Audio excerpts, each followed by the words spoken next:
कपड़े धोने वाली बहू। शादी के पहले से ही विभा को कपड़े धोने का बड़ा शौक था। कभी नल के नीचे तो कभी तालाब के पास। अरे मेरी नीली वाली लुंगी नहीं दिख रही है। विभा की अम्मा, कहाँ रखी है लुंगी? अरे वो तो विभा ने परसों ही धोकर रखी थी आपकी अलमारी में, देखो वहीं होगी। वो ना मैंने आज धो दी, मुझे लगा कि गंदी हो गई होगी। अरे कैसे गंदी हो गई थी? उसे तो मैंने पहना भी नहीं। हे भगवान, इस लड़की के कपड़े धोने की आदत से परेशान हो गया हूँ मैं। जितना तो घर में राशन नहीं आता, उससे कहीं ज्यादा डिटर्जेंट पाउडर का खर्चा है। इसकी शादी करवा दो, शादी। जाए अपने घर में ही करे काम, फिर चाहे घर के कपड़े धोने हो या पूरे गांव के। हाँ ठीक बोल रही हो, देखता हूँ मैं कोई लड़का। वो दिन भी आ जाता है जब विभा को देखने लड़के वाले आ जाते हैं। लड़की मुझे अच्छी लगी। होने वाली सास कहती है, बेटी अगर कुछ पूछना है तो पूछ लो। वैसे तो हमारी लड़की बहुत ही शर्मीली है, जो बोल दो वो मान लेती है, इसे क्या पूछना होगा।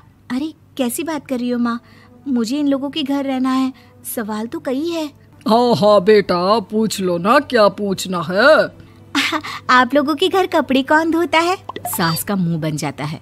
देखो, अगर तुम ये कहना चाहती हो कि तुम्हें कपड़े धोने नहीं आते तो सुन लो, कपड़े मैं ही धोती हूँ, लेकिन तुम्हारे आ जाने के बाद मैं रुमाल तक नहीं धोऊंगी। अरे चुप रहना भाग्यवान, बहू बेचारी घर आई नहीं, उसे डराना शुरू कर दिया।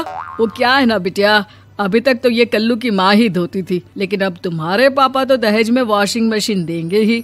तभी विभा की माँ बोल पड़ती है, सवाल भी पूछा तो क्या। वैसे भाई साहब, मशीन की तो फिर भी कपड़े धोने की कैपेसिटी होती है। मतलब जो बिटिया दे रहे हैं ना विभा, इसे कपड़े धोने का बहुत शौक है। ये आप लोगों के क्या, आस पड़ोस गांव मोहल्ले सबके कपड़े धो दे और उफ तक ना करे। बाहर देखा नहीं आपने कितने कपड़े सूख रहे हैं? सब हमारी बिटिया ने ही तो धोए हैं। बस भी करो ना माँ, शर्म आ रही इतनी तारीफ सुनकर। और तो और एक दाग निकाल कर दिखाओ तो मान जाऊँ। हाँ अच्छा, माफ करना बेटा, मैंने गलत समझा। हमें तो रिश्ता बहुत पसंद है। और ऐसे जुड़ जाता है रिश्ता कपड़े धोने का शौक रखने वाली विभा का। उसकी शादी हो जाती है कोयला फैक्ट्री में काम करने वाले कल्लू के साथ। शादी के बाद अचानक विभा चिल्लाती हुई सास के पास आती है। सासू माँ, अरे सासू माँ कहाँ है आप? ये तो धोखा है, धोखा दिया आप लोगों ने मुझे। इसे ससुर के चक्कर के बारे में पता चल गया। अरे तो उसमें तुझे क्यों धोखा मिला है? अरे नल में पानी नहीं आता, कपड़े कैसे कब धुलेंगे? अच्छा, तू पानी नहीं आ रहा उसकी बात कर रही है। तो आपने क्या सोचा? कुछ नहीं। अच्छा, तेरी माँ ने कहा था कि कपड़े धोने का शौक है, तुझे याद आया मुझे। शौक बोलकर कपड़े धोने वाले मेरे जुनून को कम ना आके सासू माँ, कपड़ा धोना मेरा गुरूर है। तभी पति भी वहाँ आ जाता है। अभी मैंने इसे सनी देओल की फिल्म दिखाई है, उसी के डायलॉग मार रही है माँ। अच्छा सुन, साफ साफ बता रही हूँ, पानी सुबह 4 से 6 और शाम को 10 से 12 आता है, समझी? विभा टाइमिंग सुनकर हैरान हो जाती है। ये क्या भूतों का मोहल्ला है? सुबह 4 बजे उठकर कौन कपड़े धोता है? 4 बजे टंकी में पानी जाता है, फिर सारा दिन धोना ना, किसने मना किया? अरे कैसी बात कर रही हैं? 200 लीटर की टंकी में कितने कपड़े धो लूंगी मैं? सुबह ही उठ जाऊंगी मैं। अब क्या था, विभा सुबह 4 से लेकर रात के 12 बजे तक कपड़े ही धोती रहती। एक रोज सास पड़ोस से निकलकर कहीं जा रही होती है कि साथ वाली कहती है, हाँ कल्लू की माँ, जरा ये बताओ कि 2 साड़ी है, 2 ब्लाउज और एक पेटीकोट और एक नाड़े वाला लंबा कच्छा। हाँ तो? अरे तो क्या, कितना लोगी धुलाई ये बताओ। धोबन दिख रहे हैं हम क्या? हमारे पति सरकारी नौकरी से अभी रिटायर हुए हैं और बेटा सुपरवाइजर है कोयला फैक्ट्री में। धोबन समझ रखा है हमें? हाय रे कल्लू की अम्मा, माफ कर दो, वो तो मोहल्ले में यही सब बता रहे थे कि तुमने बहू को कपड़ा धुलवाने के काम में लगा दिया है। सास को पड़ोसन की बात सुनकर गुस्सा आ जाता है। वो घर पहुंचती है जहां घर के बाहर ही इतने सारे कपड़े सूख रहे होते हैं जितने कि किसी धोबन के घर पर। अरे ओ कल्लू की दुल्हन, बाहर निकल। माँ जी यहीं आ जाओ, बाथरूम में चादर धो रहे हैं हम। अरे अभी हम धोते हैं, तुमको बाहर निकलो। ये आस पड़ोस वाले बोल रहे हैं कि हम बहू से कपड़े धुलवा कर उसे कपड़ा धोने वाली बना दिए हैं।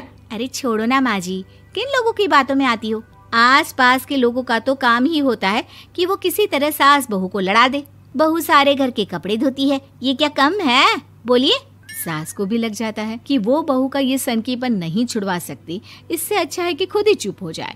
एक रोज सास और बहू मंदिर जाते हैं, जहाँ सास की साड़ी वहाँ खड़ी भीख मांगने वाली से मिलती है। माँ जी क्या बात है, आपकी साड़ी उस भिखारन से कितनी मिल रही है ना? हाँ हाँ देखो तो दोनों की साड़ी मिल रही है। क्या बात है कल्लू की अम्मा, तुम खुद को तो अफसर की बीवी बताती हो और ऐसी सिंपल सी प्लेन साड़ी पहनकर घूमती हो।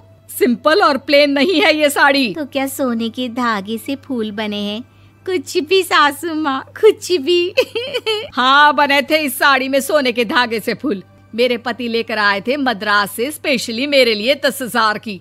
ताहे भाई साहब इस भिखारन के लिए भी सेम टू सेम साड़ी लेकर आए होंगे 10,000 की।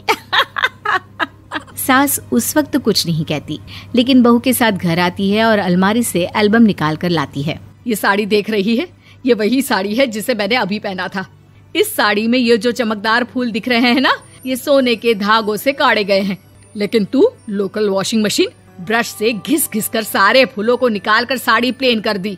मुझे माफ कर दीजिए सासू माँ। और तो और, जब मैंने तुझे तेरी गलती के लिए कुछ नहीं कहा, लेकिन तूने तो सबके सामने मेरा मजाक ही बना दिया। क्यों? बहू को समझ में आ जाता है कि अब से उसका कपड़े धोना बंद।